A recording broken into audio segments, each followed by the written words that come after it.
It's a blessing. Like I said, in the spring and in the summer, it was my goal to be a captain, and I'm a believer that you gotta speak things into existence. You got goals, you look at them every day, you got to write them down, you got to tell yourself it's a real opportunity, and it was a blessing to be able to be picked captain on this team. Not to say it caught me by surprise, but because I knew last year I've been one of the more leaders in this team, better leaders in this team.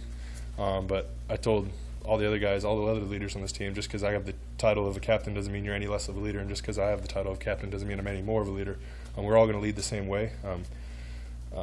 Just because I have the captain's title doesn't mean Cam Jurgens doesn't have a voice anymore. Cam Jurgens coulda, shoulda, woulda been a captain. Like he's still one of the better leaders on the team. Travis Vokalek, he's gonna have a voice still, and that's the thing I preach to them. It's still our team.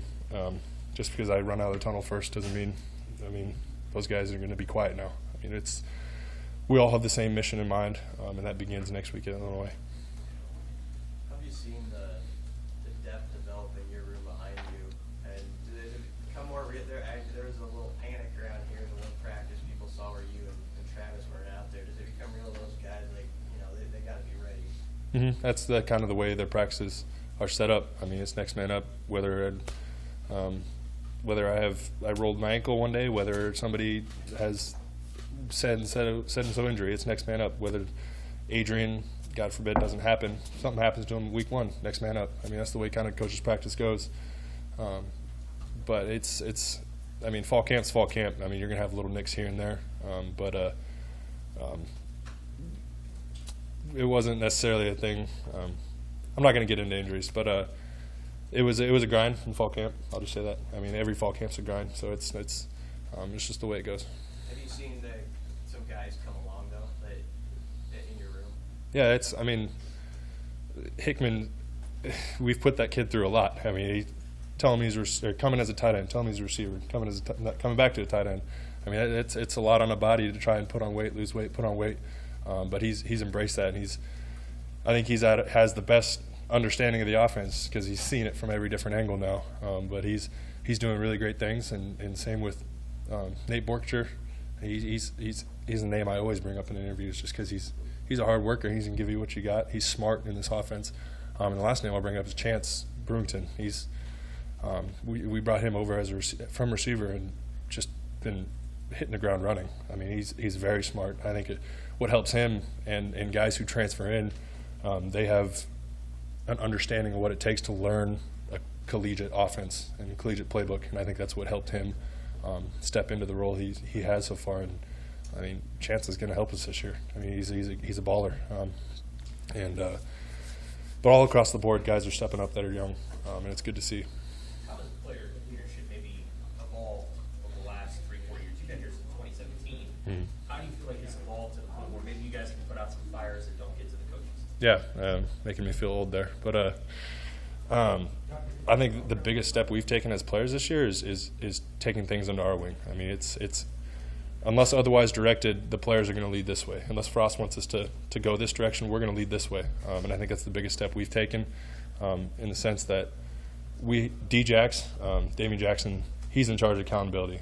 If I see something at practice that I don't like, I'm going to say, you're on accountability here with Damian after practice. And I think that's the biggest step we've taken is like you said, putting out fires before they even get to Frost, because Frost has everything he's got to deal with. The head coach, it's leadership from the top down. There's only so much that he can lead, or only so much he can take care of from the top, and there's things that he shouldn't take care of that the players are now taking care of, and that's kind of our mentality now that we're going to win football games, and I think that's going to stem from how we handle as players stuff that Frost shouldn't have to take care of.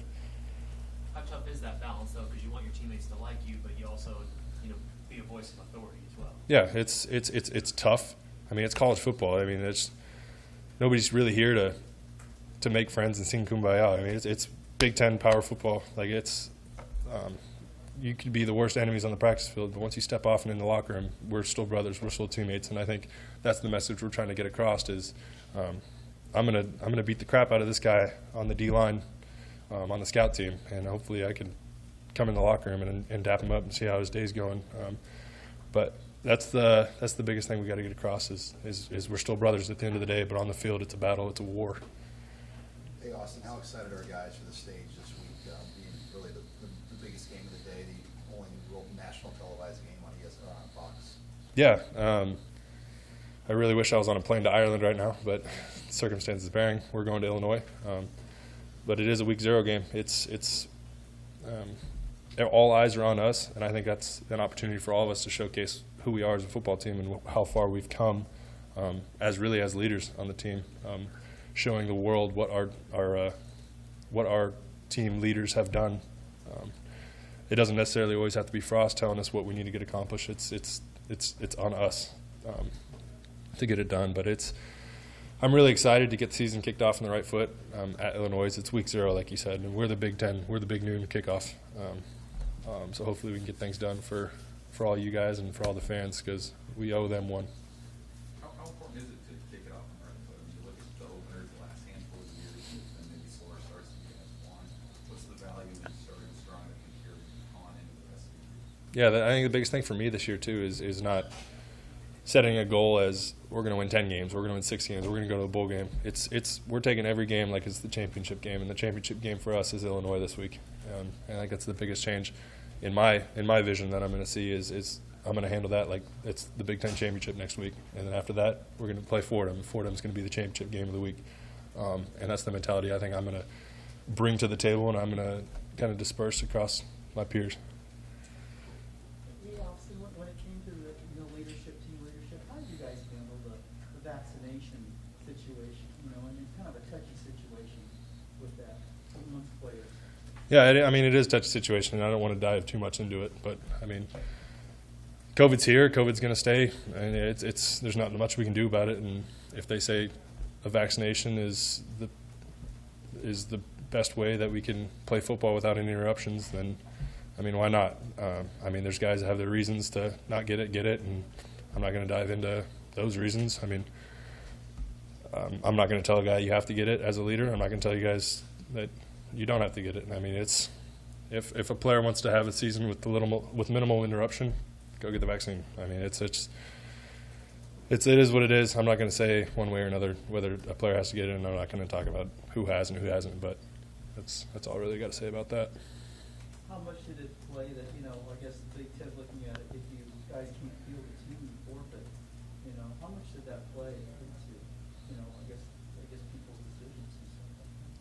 I mean, it's kind of similar to last year in the sense that, I mean, COVID's here and there's not really much we can really do about it. I mean, you can take precautions, you can wear masks, but Big Ten necessarily hasn't given us a direct way they want to do things, I don't think.